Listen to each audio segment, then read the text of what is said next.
please subscribe, hit that like button, and as always, leave a comment, and thank you for enjoying the video. Shot to right, slicing toward the pesky pole, down the line, and it's going to be out of here! Line down the right field line toward the pesky pole, leaping up, and that ball is gone! That's a home run! A lot of our Nesson team as well. High fly down the right field line, headed toward the pesky pole. That one tucked in, and that ball is going to be against the wall and into second base. Number retired, and now Rafael Devers trying to retire that baseball inside the pesky pole. Welcome to another episode of the Pesky Podcast, episode 97, brought to you today by BSEN, Boston Sports Entertainment Network. I am your host, the Ritt. With me, like always, is the OG George Sutherland. George, what's going on, man? How you doing? Doing good. It's been a busy week personally for me, but I'm doing okay. Well, I'm glad that you're here. I'm glad that everything is turning out a little bit better for you so far. But man, these socks. Like I don't know what else to sit there and say, George. You know, how do we go in this last, week and a half, let's say? How do we go from the first time since, and now I'm bringing this up just because first time since 2018? 2018 and 2019, yeah, that they swept the Rays, yeah. They swept the Rays in Tampa. Then we go and we play the Brewers. Ugh. We lose the first two games, and what we're going to talk about first is this man is not only our ace now, he is also the stopper when it's come so far this season. Houckamania ran wild one more time and stopped the sweep. Man, it doesn't get any better than that, George. No. Boy, has he grown into that role. It's one of those things. He's, you could see it, 2-3 years ago that the potential was there, but he's embraced it. Man, he's just like, okay, fine, hop on my back, fellas, here we go. And no problem. I'll put a stop to this crap. So, and he has that stone cold killer face when he's on the mound. I used the term once before. It's a great day for an axe murder, So, yeah, if I'm in the opposing batter's box, I'm not real excited about facing Tanner Houck. So, yeah, just a few minor adjustments. I've seen, Lenny DiNardo, Lou Maloney, even Papelbon was bringing up how he just made some small adjustments where he's at in the rubber, taking things back to the basics. Don't be, all this extra, in your windup and your delivery. Just something that he's been able to repeat, and he's been able to pitch phenomenal games. And he relies on his defense, and that's sometimes what gets him in trouble. Sometimes he also relies on trying to score some runs, and that's what's gotten him in trouble. But Tanner Houck is the ace of this ball staff right now. And it seems to me, George, that a couple weeks ago when Justin was on, I made a bold prediction that Tanner Houck will be the all-star starting pitcher. And going off of ERA, he's second in the majors in ERA. Sub 2 ERA. And I don't think that we, at the beginning of the season, expected this at all from Tanner Houck. No. He was penciled in, to be a 4 or 5. Everybody had doubts whether he could be a competent competent and competitive starting pitcher. Mm-hmm. Okay. The other maturity level, he just like I said, he's embraced it.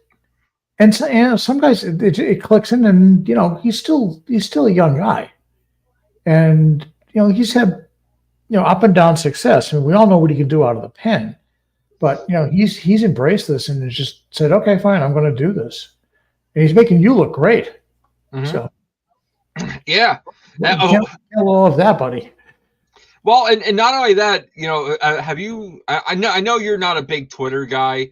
Reading the negativity, but there was people saying, man, just because Chris Sale's having a great year, down there in Atlanta, they're like people were like, man, we never traded Chris Sale, but you got to think, like, this is the way I look at it, George. If we don't trade Chris Sale, all of a sudden, maybe Tanner Houck's not in that rotation. Right. He doesn't get the opportunity. Then pitching's also not our problem right now. No. It is hitting. So if we add another ace pitcher, how's that going to sit there and help us out? You know what I mean? Look, Atlanta hasn't had enough history with Chris Sale in their organization to have the obligatory, I'm holding my breath waiting for something stupid to happen and him to be on the IL for 2 weeks, 3 weeks, 5 weeks, does he ride his bicycle again? Right. I mean, it's like, I keep waiting. I keep waiting to see the headlines, Sale on IL with, a broken thumb, shoulder soreness, elbow issues, you pick the injury. It's just waiting there for him. And look, I hope. Listen, it was the nature of the beast with him. Okay, he rattled off these stats like he's doing down in Atlanta, and then all of a sudden, bang, he get hurt. I don't wish him ill. I mean, he's a great pitcher and he's a great competitor, and I love watching him pitch. But I think, like most Red Sox fans, if they were honest, they would like, you were just waiting for the tires to fall off one more time. So, hey, if he wins a Cy Young over there, God love him. Okay. But yeah, I mean, you're deluding yourself if you think that, he doesn't crash to earth at some time, simply because he's got a very fragile body. Yeah. And I watched the videos where they had Houck and Sale pitching at the same time. And it's kind of like we do have Chris Sale on our team because, he's just the right-handed version of him. His delivery is almost identical to Chris Sale. But the thing of it is, Tanner Houck has more, especially coming into this spring training and this season, he has a little bit more muscle on him this season. So his frame looks a little more durable than what a leaner Chris Sale had. Yeah. We talked about this before a couple of times, is that, the more successful pitchers have strong lower bodies for their legs carry it. Chris Sale's a string beanie, man. I mean, he's stick man. Tanner Houck's semi-built like that, but he's, like you said, you called it perfectly. He's got some muscle mass on him, which I think helps. But yeah, he's, like I said, I wish Sale all the best. Nothing bad for him. Just, like I said, you're deluding yourself if you think that was, if he's going to survive the 2024 season anyway without getting hurt. So. Yeah, and not to sit there and say, the other component in that trade, Vaughn Grissom, he's still a young kid. He's the second youngest on this team behind Cedon Rafaela. Right. And not only that, he battled flu-like symptoms in the beginning of the season. He's still trying to put on that 14 pounds and, trying to swing with a less body weight of 14 pounds. That's a lot. You know what I mean? So he's trying to build that up, trying to play professional ball, trying to, swing with the same bat speed, the same power. It's hard to sit there and do. That's something you do in the off season, try to build 14 pounds of muscle back on spring training. You work on it, but his defense at second base, is getting to be really well.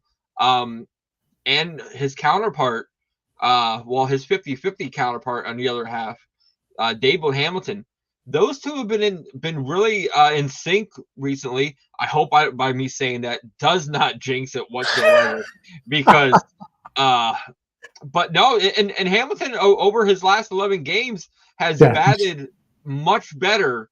He's making contact. He gets on base. We said it how many times, George? The speed, he's a jaguar. Legs, but look at what happened. Look at what happened last night. All right. Hamilton gets on base. Rafaela gets on base. And then Duran's at the plate.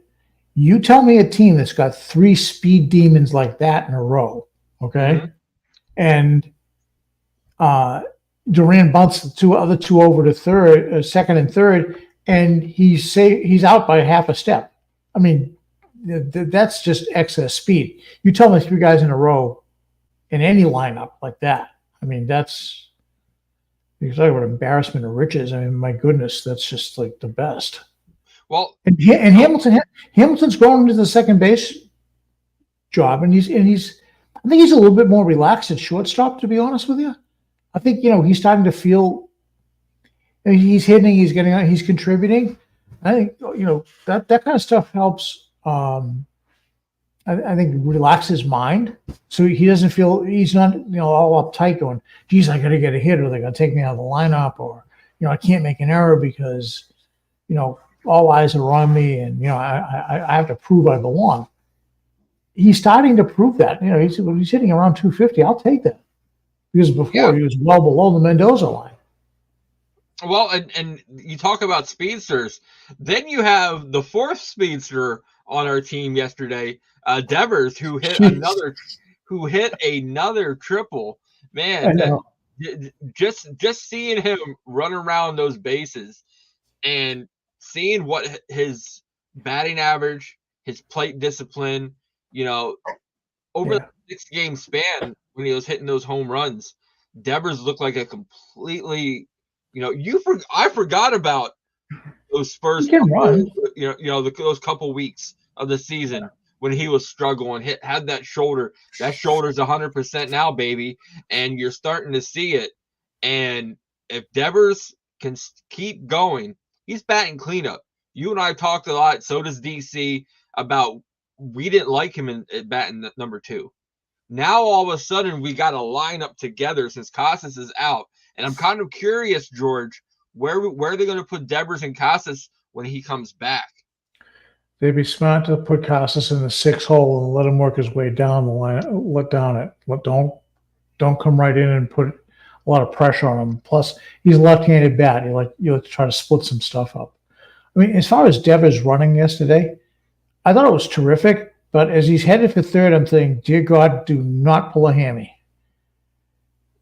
But he's just, he when he wants to fly, he can. And he totally was totally focused, because who's the left fielder for that for Baltimore? He had a long way to come to get that ball, and it just goes, when Dev is on, left field's his friend. So, and going back to the lineup, George, how do you like this lineup now? Duran in the 1, they got Wilyer Abreu in the 2. They've even moved Connor Wong. Sometimes up to the 3. They had him at 5. They like flip-flopping back and forth. And then Devers is batting cleanup. What are you thinking about for this lineup now? Duran in the 1 spot is fine. You know, he's a perfect leadoff hitter for you. Speed, a little bit of power. You know, go to the Abreu. Man, you put this kid anywhere in the lineup, he's going to hit. Okay, and play great defense. Yeah, and he's taken to the 2-hole, and that's fine. 3 is where they've been playing around.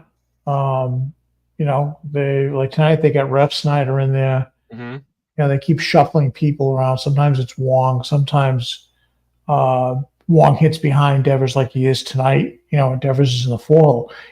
Mm-hmm. Devers is your only legitimate power hitter right now. He needs to be in the 4-hole. Okay.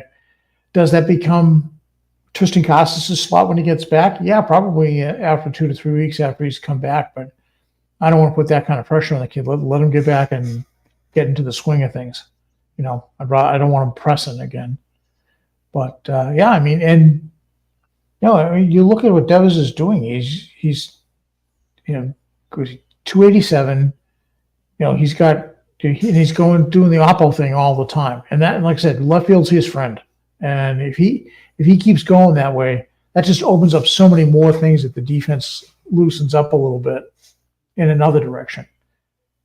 So yeah, I'm the lineup 1 through 5 seems to be okay. You know, Grissom, Hamilton, Rafaela, and Dom Smith. You know, they had the good nights and the bad nights. You know, Rafaela seems to be coming out of it again. David Hamilton seems to be in a good space right now. You know, I'll keep waiting for Vaughn Grissom to kind of show that promise. But, you know, I think AC's trying to bring him along and instill confidence in him. But, you know, he's smart enough to know that, you know, let the kid learn the right way and not put too much pressure on him. You know, he's already probably feeling it from some fans who are already doing the Chris Sale is doing what. But yeah, you know, he's demonstrated in his brief time in the majors and in the minor leagues, he can hit. So the light bulb's going to turn on eventually. And again, we're at the end of May. He missed all of April. So, you know, this is the end of his spring training. So I would anticipate in June he should start lightening up a bit. Yeah. And like you said, it kind of, you know, when we come back around to the lineup, if Hamilton's on base, you know, Cedon Rafaela's on base, that gives a little bit of chance for the top of the order to drive in more runs too. Right. And, you know, Dom Smith and also Garrett Cooper, you know, when Casas comes back, when Yoshida comes back, I don't expect them to be on this team. You know, because Remy Gonzalez is looking for like the play he made yesterday. You know, the man doesn't play right field, no. but he went out there and made a phenomenal catch out in right field. So you know, I think he's just another one of those who could be a utility guy that has athletic ability and he's a natural talent. Yep.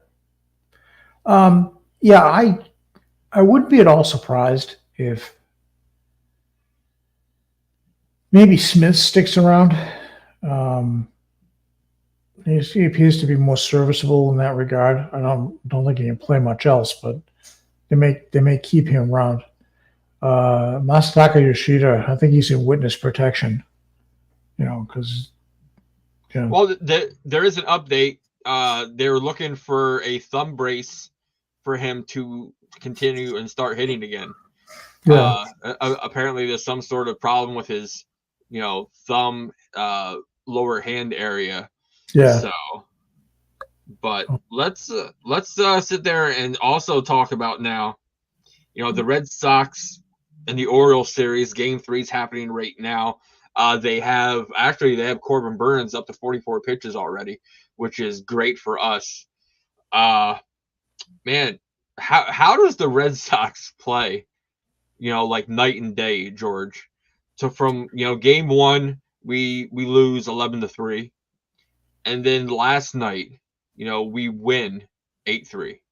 So let's be honest. You know, Cooper Criswell is our opener / starter number 5. All right. He's done a good job in that regard, but you know, you're kind of throwing him to the Lions, you know, with the Orioles lineup. I mean, that lineup is just torturous.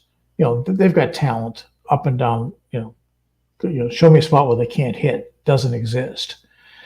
And you know, Criswell is what he is. I mean, you know, he happened to throw a stinker in there.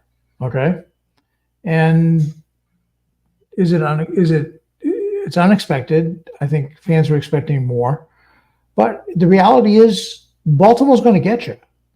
You know, and then you look at last night. You know, it was a totally different environment.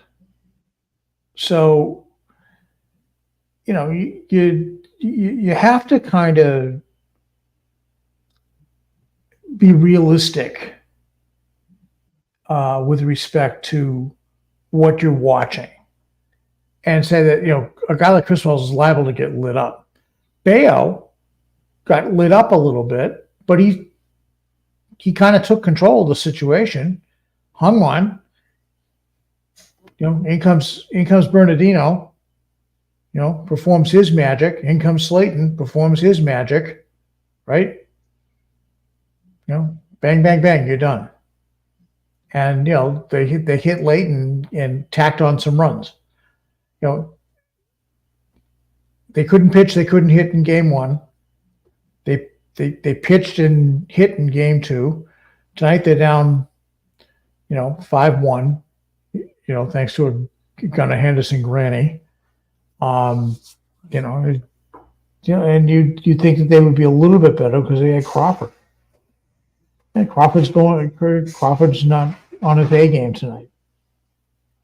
You know, and again, this Baltimore lineup's a killer. Red Sox have also struggled with teams with 500 or better records as well.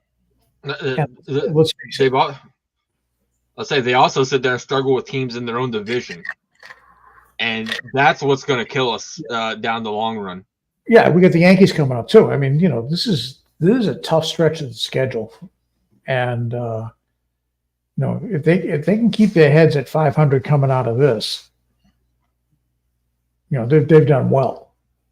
Well, they have said the Red Sox have, I think it's the 3rd hardest schedule remaining, so that's not fun for us. No. So, but for me, comparing the 2 games, game 1 and game 2 against the Orioles, it comes down to how the pitcher responded and how the hitters responded. In game 1, Criswell didn't respond very well, and the game just got away from him. In a hurry. Yes, in a big hurry. We tacked on 3 runs late, but you know, the game was already out of hand. But with game 2, you know, we went out there, we were up 2-0. Bayo went out to the mound with the confidence. Oh, I got the lead. Then all of a sudden we were down 3-2. Yep. Sox came back out. Boom, put up 2 more runs. You know, and Bayo, then all of a sudden, you know, you could see it.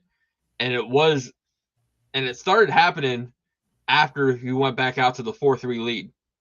And he struck out the side. And I remember watching the game. He struck out the first one, struck out the second hitter, thought he struck out the third one, had to throw one more pitch for the strikeout, and he was on fire. Right. Off the mound, yelling, screaming. He kept I honestly said, like, as he's walking away, he kept looking over towards the ump, and I'm like, "Don't do that, please, don't do that, don't do that," you know, because that's all it takes. And the umpire already yelled at the Red Sox dugout because someone must have said something, you know, or something along that, because he warned the Red Sox dugout after that failed called strike. So speaking of umpires, Can we all wish Angel Hernandez a happy retirement and good riddance? Yeah, fantastic. That was talk about the best news of the day. There are 30 major league clubs going, thank God he's gone. Yeah. And he hasn't pitched since, I think, May. They said on the broadcast it was like May 9th or something like that. And the Red Sox were one of the last teams that games that he umped. And man, it was absolutely if there was a how not to be a major league umpire video to hand out. Oh yeah. Yeah, what not to do. God, he was god awful terrible. Just show a bunch of clips of what Angel Hernandez, did. And he is probably 98% of why they try robo umps. So yeah. MLB did the right thing. And finally recognized it, and he had sued them once before for discrimination, and he's one of those guys. He does, he's a legend in his own mind, and he's gotten to the point where he just totally embarrassed himself. So, thank you and goodbye, brother. Yeah, I just can't. Man, it's absolutely ridiculous. Sox Addict is at the Hall of Fame ceremony right now for the Red Sox, and she had tagged us, the Pesky Podcast, on Twitter with a phenomenal, sharp-dressed, if looks could kill, picture of Mr. Jonathan Papelbon.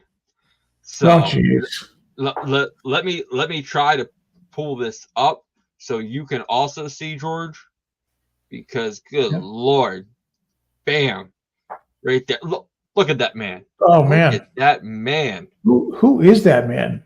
I see him in shirt and tie. Good grief. And the best part about it is, I'm wondering if under the button shirt, if he's got that Houckamania shirt on. You know what I'm saying? With Pap, you never know. But absolutely, you don't know. But who is that masked man? Oh my goodness! Looking at him. Yeah, I can sit there and see and I might have to bring this up to him. If they're looking for another Batman, there you go.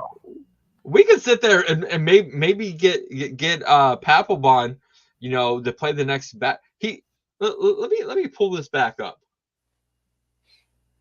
because he looks quite damper. Like he could be an absolute phenomenal man to be playing. Bam! Now look at it again. Look, that could be look at him being Bruce Wayne. Bruce Wayne. Bruce Wayne. If Bruce Wayne was from the South. Yeah, like I might have to sit there and hit him up about that. So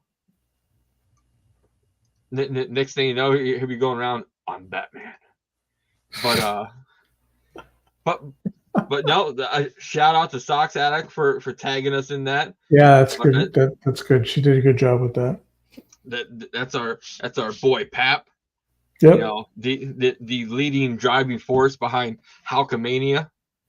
So, but let's sit there and you brought it up earlier, George. Bernardino. Okay. 2. He comes in bases loaded. Yeah. Okay. Bases loaded situation gives you 2 innings, shutout innings. Yep. And I want to ask you, George, okay? We seen it last year where Martin was that man. Yep. Bernardino, I think it was last 34 or 35 batters he's faced, has not given up an earned run. No, he's just in his own little world right now. You saw that. Look at the play he made, that scoop play to get the run route at home. Didn't even think twice about it. Nope. Right? Wong stretched out like a first baseman, so he didn't get charged with blocking the plate. Perfect call. No runs scored. All right. I believe, and they kind of mentioned this a little bit in the broadcast last night, I think he's out to prove a point. Hey, you guys stiffed me for opening day for that, that other clown. You should have had me there all the way along and not, long gone Mr. Joely Rodriguez. Everybody, we all looked at when they, made the final roster cut and he wasn't on it. We're all going, what? Good grief. Yeah. And I definitely want to bring a good, it's one of those things, George, where when I say something and I start to see the wheels move a little bit, it's like, wait a minute, because we're going to skip ahead, George. Okay. And we're going to talk about the Kenley Jansen trade rumors. And now you're going to see where I'm going with this, George. Okay. So, Kenley Jansen, the Red Sox have been open about willing to trade Kenley Jansen. What are your thoughts on it? Kenley, he just wants to go out there and win games for the Red Sox. If it happens, it happens. If it doesn't, it doesn't. But what are your thoughts on Kenley Jansen, Mr. Heart Attack? Kenley Jansen is a longtime major leaguer.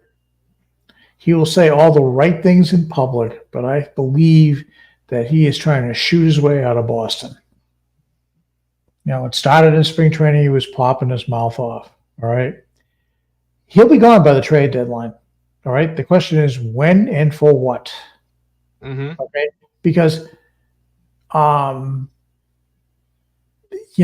are teams that need closers that are in close to being in contention. You get in it, I'm looking at teams like the Cubs, right? Cubs could use him, right? Trip back to the National League wouldn't be the worst thing in the world. No. Okay. You look around other teams that might want to, take a flyer on him, that if they're, they're in any kind of race, are the Orioles satisfied with, who they have penciled in for the ninth inning? I doubt it. I don't see us trading him. Not within the division, unless somebody coughed up a. But then again, knowing how unpredictable he is, would you maybe consider trading him to within the division? Well, yeah, particularly in fact if he blew up, right? That would be. It would be an interesting trade. Okay. But yeah, he's gone. Okay. He's gone. His attitude's become a little bit more snarly as the season's gone on. Like I said, he says all the right things because he knows that's the right thing to do. But I imagine that, Cora's banging his head against the office wall, having to deal with, his attitude and whether he's available or, what phase of the moon it is, in terms of, how Kenley's doing his thing.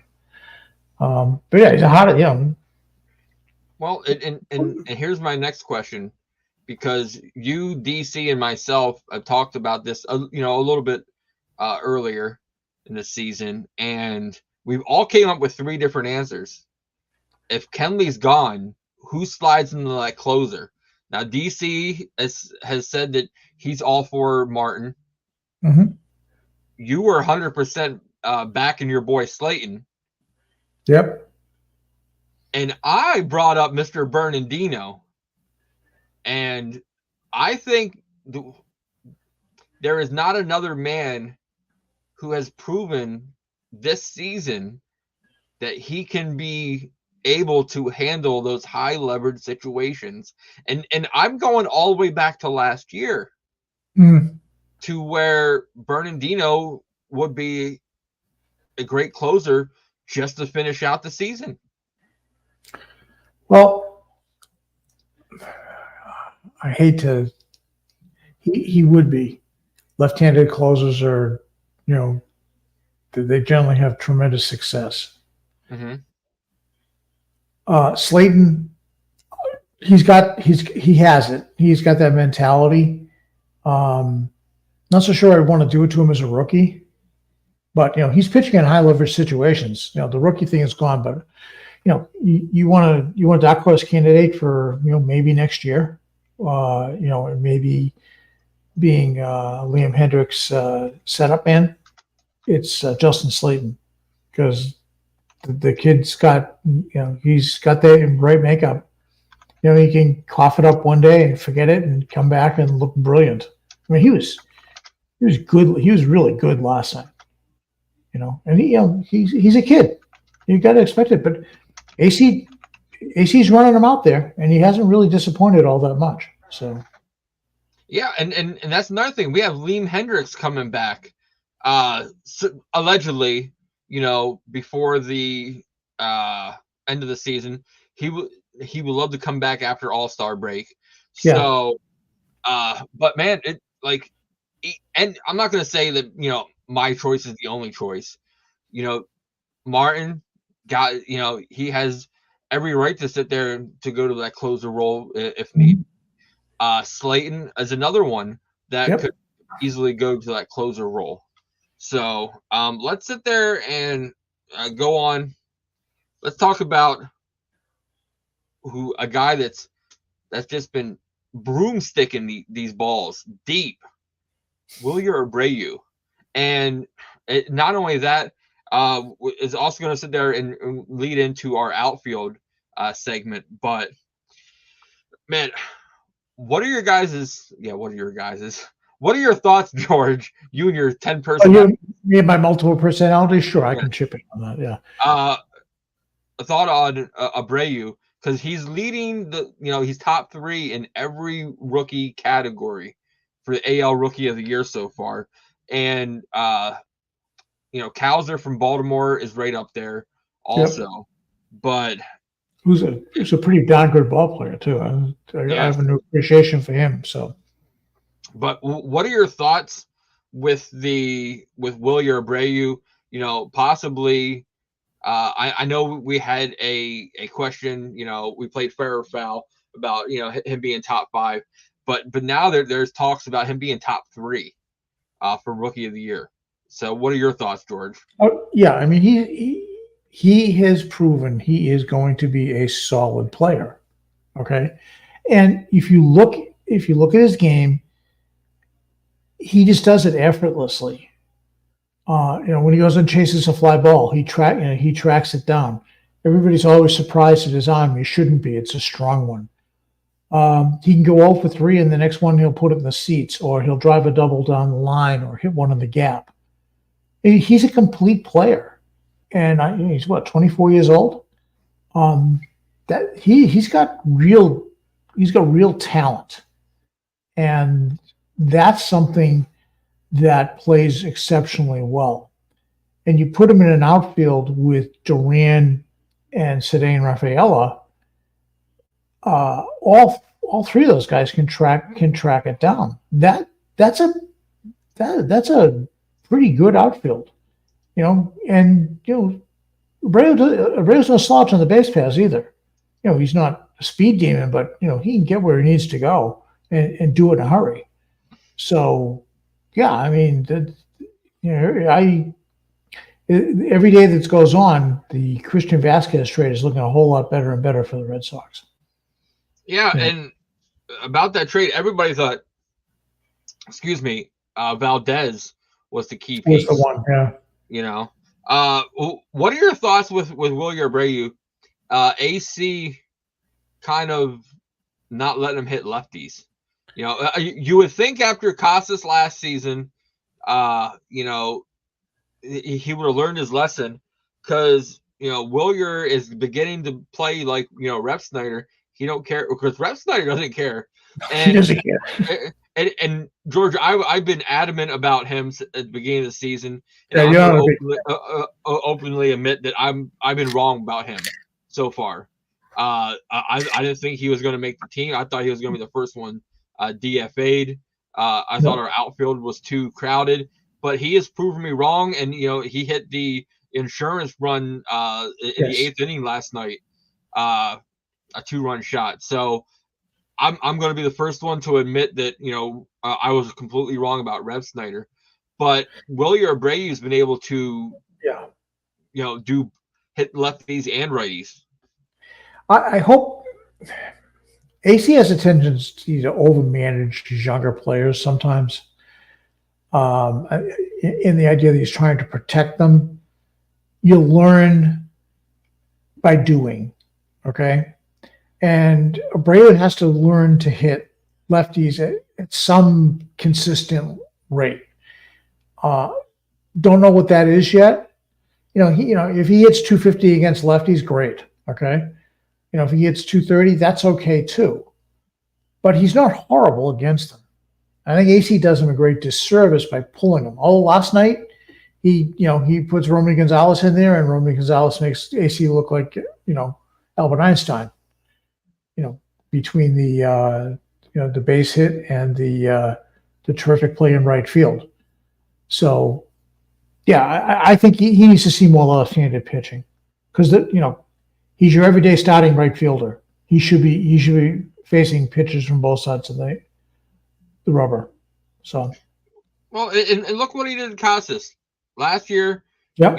He didn't let him hit left-handed pitching, and to me, that ultimately hurt his chances for the AL Rookie of the Year last season. So, but then this season, we're going to give you, you're going to hit lefties and righties. Well, why not let him do it last year? Let him learn, okay, I'm in a slump. How do I get out of the slump? Let him learn now, which will make him a better hitter in the long run, especially when you look at our outfield, and with O'Neill, just went on the IL, 10-day IL, dated back to May 26th, I want to say. Yeah, something like that. Yeah. And looking in, it's all of a sudden, we've got our outfield of Jarren Duran, Cedone Rafaela, Wilyer Abreu.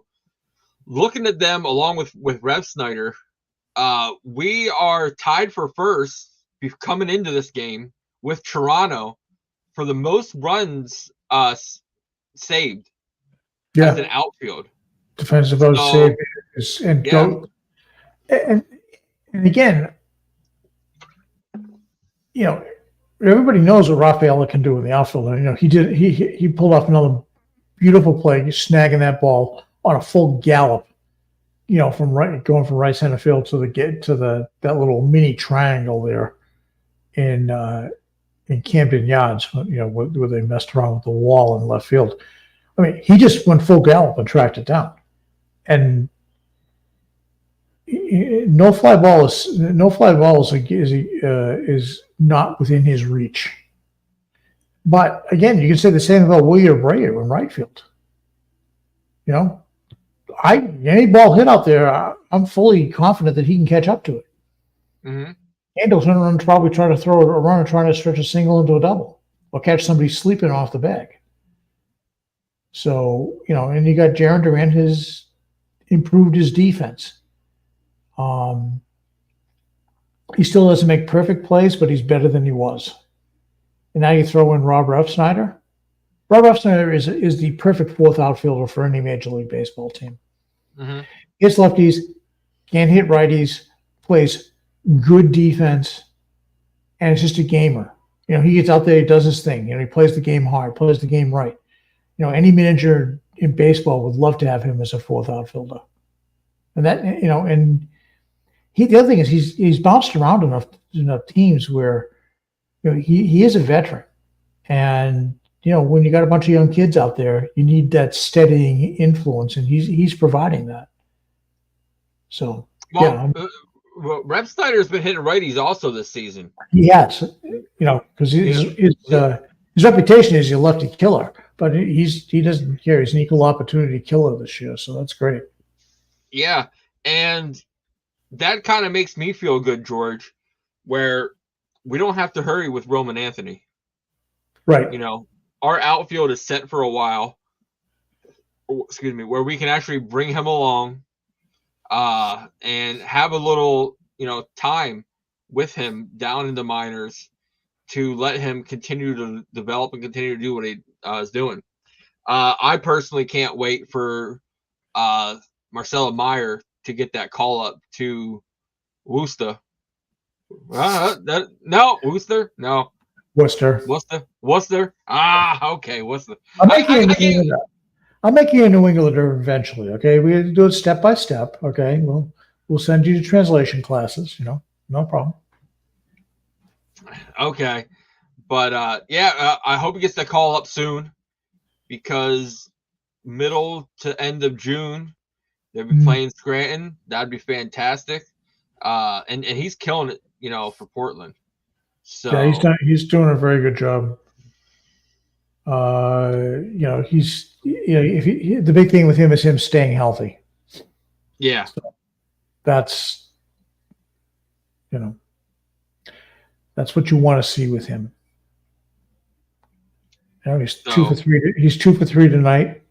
Got a couple of RBIs. I think he leads a home run to boot. So I think he leads the league down there in doubles. I think he had he does. Yeah. So man, could you imagine him and Jaron Duran battling back and forth on who can get more doubles? Yeah, he's got 18 go with his double tonight. So yeah. So but George, let's look a little bit real quick here on the Tiger series coming up. Mm-hmm. And well, first things first, I'm gonna sit there and say, and that's not a knock on anybody. I don't, but I'll be real glad, starting tomorrow, that we get freaking Pat back in the booth, because, man, I love his post games. I love his, he just tells it how it is, and I'm so glad that he's gonna be back tomorrow. I kind of can't wait for Friday night's game. Tanner Houck pitches. I did sit there and send Paps our new merchandise for Houckamania. So you never know with him, you know what I mean? So the man says how he feels, and that is so incredibly refreshing. And he doesn't change, whether he's in the booth or whether he's doing the pre or the post game show. It doesn't change how he goes about it. No. And that's really cool. Let's sit there and game one, they're throwing Flaherty. We're throwing Pivetta. What are your thoughts on, Flaherty's got a horrendous 1-4 win-loss record. Pivetta's got 2-3. They about a 0.4 difference on the ERA. Pivetta, he's not right yet. He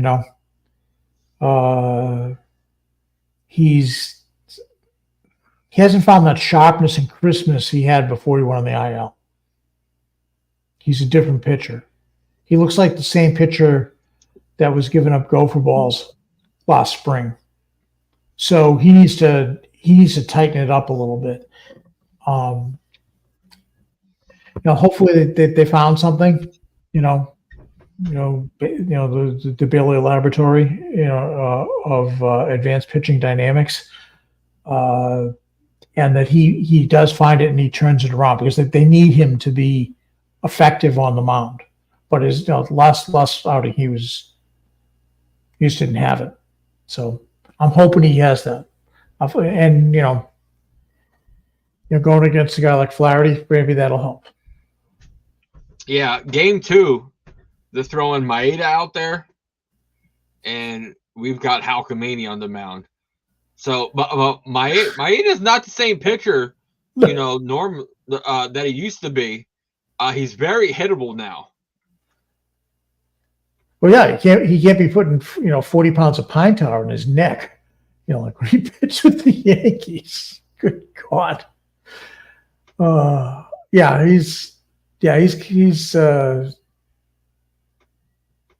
He's up for grabs. This should be a game that Houck should be able to, get the best of him.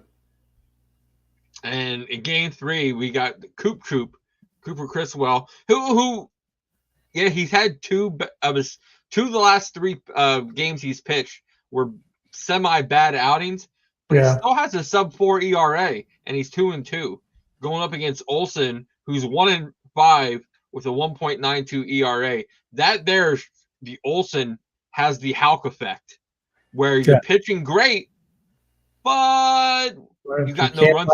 They can't buy a run to save themselves on the offense. I know. Olson's a good young pitcher.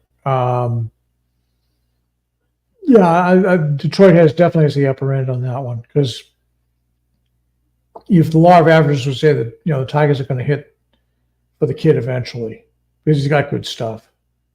So unless Criswell suddenly bounces back. I mean, the Tigers are essentially even as in terms of win-loss records as the Red Sox. So this is one of those things that the Red Sox should do well, but the Tigers are basically the Red Sox in the AL Central. So you look at it, Tigers are 27-28. We are, as of right now, 28-27. We're both 500 ball team. I would sit there and say that we have a great chance for a sweep, but the Tigers could sit there and sneak out a little overconfidence from the Red Sox. And I know everybody, and I curse everybody that says this, Tanner Houck is due for that one bad outing. No, that outing's not coming until at least after All-Star break. Heck, it might even come at the All-Star game, since he will be the starting pitcher. So, but keep saying it, Ritt. We'll get people to believe it. I say crazier things and people believe it. So I know I love it. I think it's great. Pavet's going to turn the switch. He's going to turn the switch on, because that's the key. I don't worry about Houck, and he said Olson in game 3. The record's deceiving. The ERA is not, and the kid's got some good stuff. So that's one of those games I love to sit there and just watch, because I love watching great pitching. So well, let's sit there and go for the our latest segment around the poll. George, let's go for you. Sure. I talked a little bit again about it in my last article. This team is a 500 team. You can't deny it. They'll do some really good things, and then they'll shoot themselves in the foot. The fact that they are where they are, given everything that has happened, Casas, Story, now Whitlock, right? Some days it's amazing they can, throw a team together.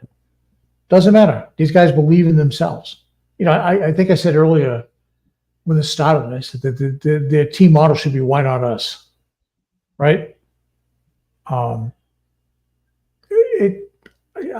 incredibly impressed with the fact that nothing gets them down. And the other thing is, they're building a really nice young core. Mm-hmm. Right? With Duran, Rafaela, and Abreu in the outfield. Hamilton, I was ready to send him back after the first 4 or 5 games. He's starting to come into his own. And if that happens, it buys time for Grissom to kind of kick the rust off and kind of get his stuff together again. All depends right now on Raffy staying healthy. Casas is due back before the end of June, you would think. Wong's come back to earth a little bit, but boy, he's still out there contributing and hitting the heck out of the baseball. So, there's a lot of good, and the bullpen is bloody good. And pitching, Andrew Bailey, there's AL Manager of the Year.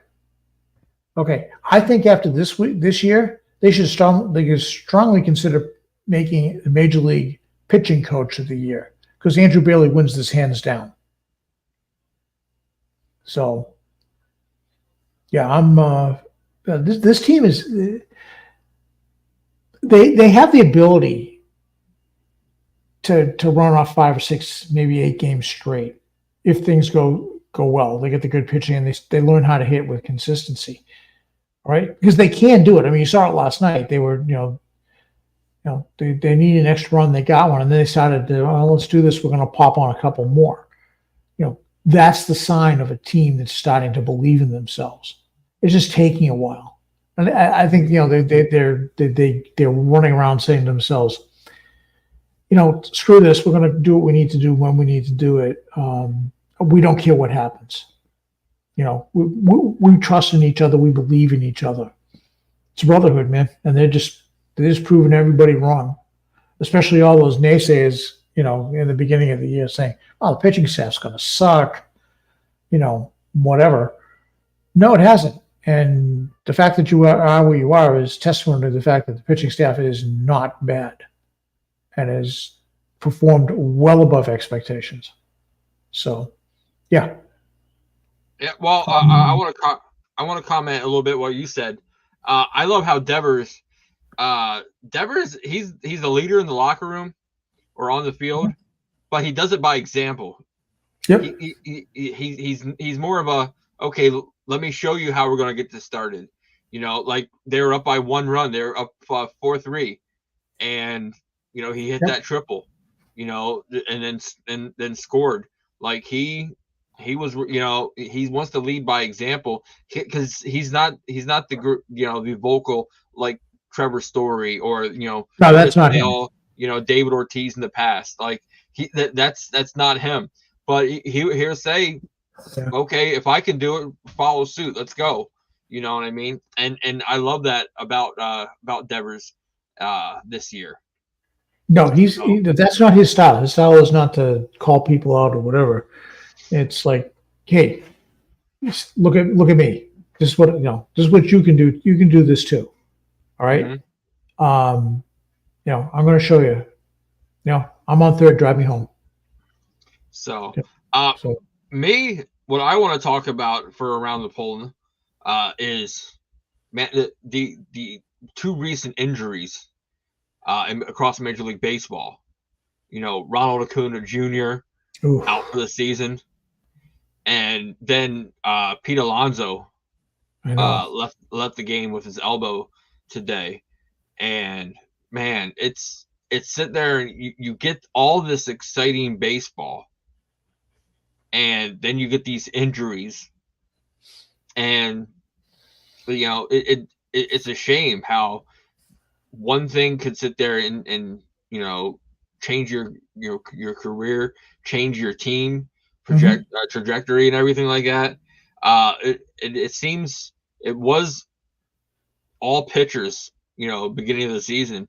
Now we're starting to see some of these superstars, Acuna Jr. and Pete Alonso, name 2. Pete Alonso, we don't know about him. Yeah. We just know he left with elbow discomfort. But man, George, what are your thoughts on those 2 superstars? It made me sick to my stomach when I saw what happened to Acuna. If you're not a baseball fan, if you don't appreciate what he brings to the game, mm-hmm. and he's just a star of another level, and does it effortlessly. For him to tear his ACL, I mean, that's bad enough.